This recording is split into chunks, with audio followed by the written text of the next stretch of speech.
Sino sa inyo ang nakakain na ng bunga nito?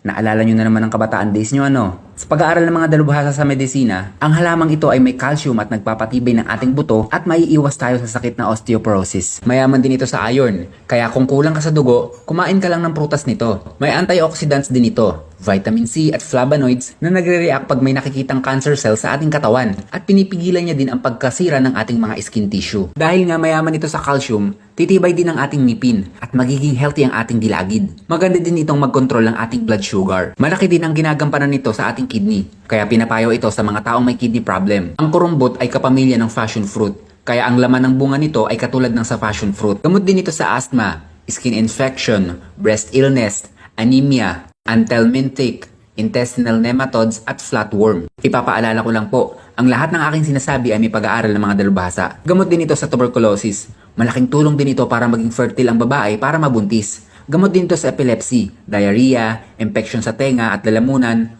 tumor, liver problem, at napakarami pang iba. Pulido at sobrang daming pakinabang ang pagkakalikha ng Diyos sa lamang ito. Kulang na naman tayo sa oras. Gusto nyo ng part 2? Comment down below at pakishare na din. 1 minutong dagdag kaalaman galing sa isang magsasaka.